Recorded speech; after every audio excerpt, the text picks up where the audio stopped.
Hello. हां, बोला sir. Ram Ram sir.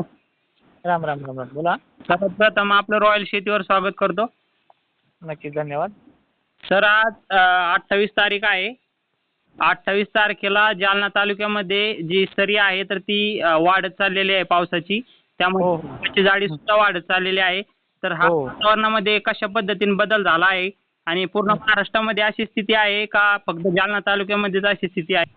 कसं आहे सर, आपल्या लाईव्हच्या माध्यमातून आणि इतर गोष्टींच्या माध्यमातून आपण याचा उल्लेख केला होता, की 28 तारखेला महाराष्ट्राच्या बऱ्याचशा भागामध्ये विदर्भ असेल, खानदेश असेल आणि दुपारनंतर 3:30च्या पिरियडला नाशिक पट्ट्यापर्यंत, नगर पट्ट्यापर्यंत, पैठण वगैरे भागापर्यंत सुद्धा याची मजल आहे. बीड, लातूर, नांदेड परिसरात देखील ह्या रिमझिम सरी संध्याकाळपर्यंत वाढणार आहे. हे 28 तारखेचं हे पूर्वानुमान होतं. आणि विशेष म्हणजे हे जे वातावरण आहे तुमच्या जालन्यापुरतेच नाही आहे, संपूर्ण महाराष्ट्रामध्ये हे झालेलं आहे. आणि त्या 12 तासामध्ये परत ह्या वातावरणामध्ये मोठा बदल होणार आहे. म्हणजे शेतकऱ्यांना आता या रिमझिम पावसाचा हां. वैताग आलेला आहे. हो. त्याच्यामध्ये येत्या 12 तासामध्ये म्हणण्यापेक्षा उद्याच्या 19 सकाळी 7 वाजल्यापासून बऱ्याच ठिकाणी सूर्यप्रकाशित वातावरण होण्याचे चान्सेस सुद्धा भरपूर आहेत. आणि हा जो मोठा बदल होणार आहे हा ढगांच्या वेगळ्याच प्रकारामुळे होतोय. त्यांचा उल्लेख सुद्धा आपण नेक्स्ट रेकॉर्डिंगमध्ये करूयात, कारण की आज तो उल्लेख करणं हे योग्य नाहीये. हो. कारण की आता जसं तुम्ही पाहता जी आपण माहिती देतो हे वेगळ्या पद्धतीने मॅसेज थ्रू एक वेगळ्याच पद्धतीने सांगितलं जाते, ही चुकीची माहिती आहे. हो. ठीक आहे. तर आता तुमचा प्रश्न असाही होता की वातावरणात हे कधी थांबेल आणि पावसाचा जो जोर आहे तो कधी ओसरेल, बरोबर? हो. तर या प्रश्नासंदर्भात असं उत्तर आहे की आता शेतकऱ्याने जो पावसाने वैताग दिलाय त्या वैतागाला आजपासूनच पूर्णविराम होते. म्हणजे 28 तारखेला मध्यरात्रीपासून हा पूर्णविराम होईल. आणि तसंही 28 तारखेला 12-1 वाजता आजच्या संध्याकाळी सुद्धा पावसाचा थेंब मध्यम स्वरूपाचा का होईना काही ठिकाणी बसेल. हो. पण उच्च पहाट होताच जालन्यामधल्या उत्तर भागामध्ये 8 वाजता उद्या सकाळी वातावरण क्लिअर होऊन जाईल. धुळे, नंदुरबार, शहादा, नाशिक पट्ट्यापर्यंत 10 ते 11 वाजेच्याही अगोदर हे वातावरण पूर्णपणे क्लिअर होईल. पूर्व विदर्भातल्या सर्व जिल्ह्यांना, मग त्यात चंद्रपूर असेल, गोंदिया असेल, वर्धा असेल, भंडारा असेल, यवतमाळ असेल, कुठलाही जिल्हा असला पूर्व विदर्भाचा आणि संपूर्ण विदर्भाचा सुद्धा यामध्ये उद्या 8 किंवा 9 वाजेपर्यंतच 29 जुलैला वातावरण पूर्णपणे क्लिअर होईल. दिवसभर कुठल्याही प्रकारचा अडथळा या भागामध्ये फवारणीसाठी खतांसाठी नाही आहे. ठीक आहे. तर तर मराठवाड्यामध्ये सुद्धा परिस्थिती हीच आहे. मराठवाड्याच्या सर्व जिल्ह्यांना, सर्व तालुक्यांना, सर्व गावांना उद्या 29 जुलैला सकाळी पहाटेच 9 किंवा 10च्या सुमारास वातावरण हे पूर्णपणे क्लिअर व्हायला जाईल. पूर्णपणे म्हणजे 100% क्लिअर नाही आहे. त्यामध्ये 10-5% ढग निघतील, पण थेंब पावसाचा पडणार नाही आहे. अडथळा फवारणीसाठी, खता औषधांसाठी किंवा काही ठिकाणी वापसा होत असेल तर या शेतकऱ्यांना अडथळा नाही आहे. आता राहिला पश्चिम महाराष्ट्र. पश्चिम महाराष्ट्रामध्ये 2 विभाग मोडत आहेत पावसाच्या वातावरणाच्या क्लिअर संदर्भात. तर वातावरणाचा जो पूर्णपणे क्लिअर होण्याची जी कंडिशन आहे तो नगर जिल्ह्याच्या सर्व तालुक्यांना आहे. त्याचबरोबर सातारा, सांगला परिसर सुद्धा क्लिअर होणार आहे. धाराशिव पुन्हा क्लिअर होणार आहे. पण नाशिक जिल्ह्यामध्ये जवळपास जो सिन्नर पट्टा, इगतपुरी पट्टा तो पण क्लिअर होईल 9-10च्या पिरियडमध्ये. आणि निफाड, येवला, देवळा सुद्धा क्लिअर होणार आहे. पण नाशिकची जी पश्चिमेची बाजू आहे यांना काही ठिकाणी क्लिअर होईल तर काही ठिकाणी थोडंफार ढगाळ वातावरण राहणार आहे. ही कोणती जिल्ह्याची अपडेट आहे. बोला सर. आपण क्लिअर म्हणतात, मग यामध्ये सूर्यप्रकाश पडणार आहे का ढगाळ वातावरण राहून पाऊस नाही येणार, फक्त अशीच कंडिशन आहे सध्या महाराष्ट्रामध्ये? सांगायचं मला सविस्तर सांगायचं झालं ना तर आता सर्व शेतकऱ्यांना आता पूर्णपणे क्लिअर. आता पहिली गोष्ट ही तर गोष्ट अचानकच वाटायला लागली शेतकऱ्यांना की एवढं मोठं आभाळ आहे, उद्या इतकं क्लिअर सांगतो हा माणूस, बघूया उद्या काय होतंय तर. पण बघा आता सूर्यप्रकाश हा दिवसाला कमीत कमी 8-9 तास हा पडत असतो.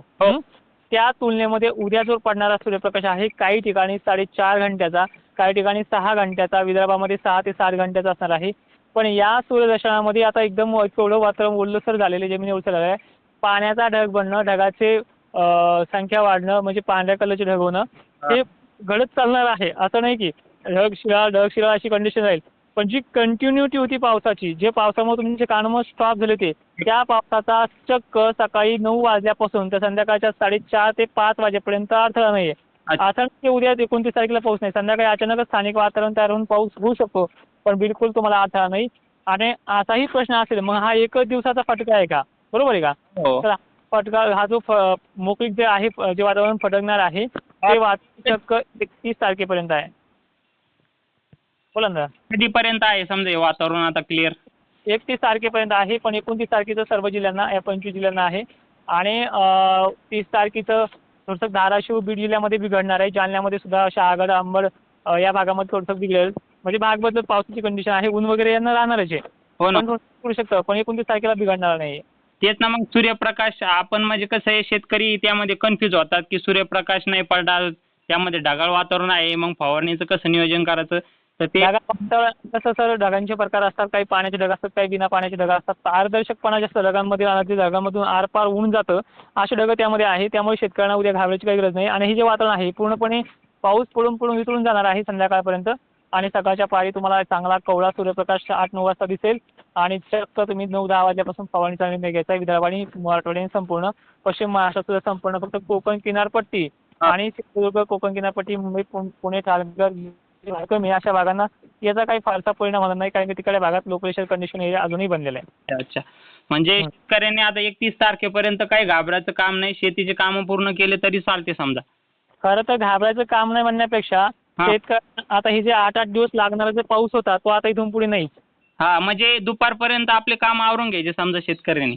नाही, चक्क आरामशीर केलं, उद्या आरामशीर केलं तरी चालते. परवा दिवशी समजा बीडनं आणि धाराशिवने जसं दुपारपर्यंत आवरून घेतलं चालते. पण उद्या तुम्ही बिनधास्त कामं करायची, काही प्रॉब्लेम येणार नाही. तुम्ही डायरेक्टली मला संध्याकाळच्या वेळेला कमेंट करा तुमची कामाच्या खाली. ठीक आहे, ठीक आहे. शेतकरी कमेंट करून सांगतील की आपण जो अंदाज सांगत आहे तर तो ॲक्युरेट खरा ठरतोय म्हणून. नक्कीच. तर आता जे पुढच्या महिन्यामध्ये ऑगस्ट महिन्यामध्ये जो खंड पडणार आहे तर त्याची काही विश्लेषण आहे का आता सध्या? हो, दिलेले आहे विश्लेषण. सांगायचं म्हटलं तर चॅनलच्या माध्यमातून मी भरपूर जणांना दिलं आहे, तुमच्याही माध्यमातून देईल. जर त्यांना समजा हे थोडक्यामध्ये नाही समजलं तर तोडकर हवामान अंदाज.com ही साईट आहे आपल्या ऑफिसची. त्या ऑफिसच्या साईटवरती सगळ्या जिल्ह्यांचा एक व्यवस्थित माहिती दिली आहे. कुठल्या तारखेला खंड आहे, किती दिवस राहणार आहे, कोणत्या जिल्ह्यात मग त्या खंडामध्ये पाऊस आहे, काही दिलासा पण दिला आहे आपण त्याच्यामध्ये. आणि ॲक्च्युअल कंडिशन सुद्धा ती दाखवलेली सुद्धा आहे. तर थोडक्यात सांगायचं झालं तर राज्यामध्ये 11 ऑगस्टपासून ते 12 ऑगस्टपासून विविध ठिकाणी हा खंड सुरू होईल. 25 ते 5 सप्टेंबरपर्यंत पद्धतीने हा खंड आहे.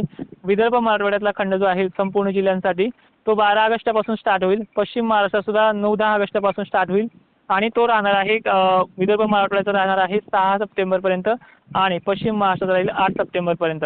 आणि या काळामध्ये 19-20ला सुद्धा पाऊस आहे, त्याची माहिती आपल्या त्या साईटवरती दिलेली आहे. ठीक आहे, ठीक आहे. म्हणजे असा मोठा खंड नाही यावर्षी ऑगस्ट महिन्यामध्ये आहे ना? असं नाही, पण कोरडवाहू शेतकऱ्यांना आता बघायला गेलं ना तर बऱ्याच ठिकाणी चांगला पाऊस झाला आहे. खंडात पाणी देण्यासाठी पाणी सुद्धा बऱ्याच जणांना आले. पण जवळपास 25% असा भाग आहे त्यामध्ये अंबड, पैठण वगैरे जे काही भाग मोडत आहेत. नाशिकमध्ये सगळ्या ठिकाणी अजूनही पिकांना पाणी देण्याचं पाणी नाही. नगर जिल्ह्यामध्येही ती कंडिशन आहे. बघायला गेलं छत्रपती संभाजीनगरमध्ये सुद्धा काही तालुके असे आहेत की त्यांना अजून पिकाला पाणी देण्यासाठी कंडिशन व्यवस्थित नाही आहे. अशा शेतकऱ्यांना मात्र याचा फटका बसू शकतो. पण त्या साईटवरती आपल्या माध्यमातून सांगितलेल्या पावसाच्या तारखा त्या खंडामध्ये आहे, त्यामुळे काळजी करण्यासारखं मोठी कंडिशन नाही आहे. हो, नक्कीच आपल्या वेबसाईटला सुद्धा भेट देतील शेतकरी.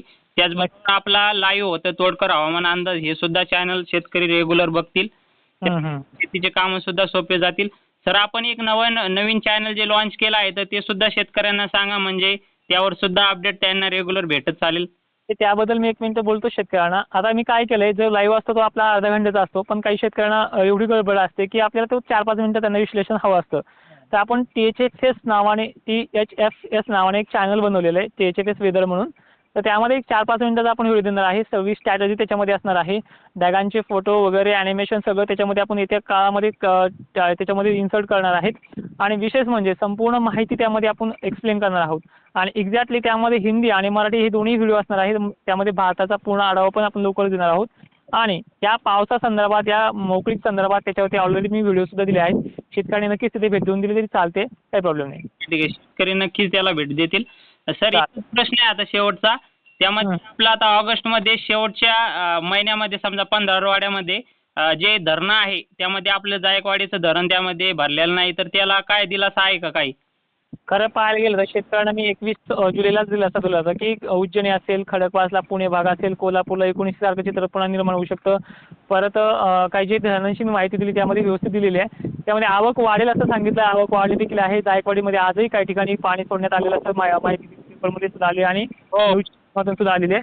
तर गुड न्यूज सुद्धा दिल्या होत्या आपण त्यामध्ये, त्या पद्धतीने त्यावरती पॉझिटिव्ह कमेंट सुद्धा शेतकऱ्यांनी केल्या होत्या.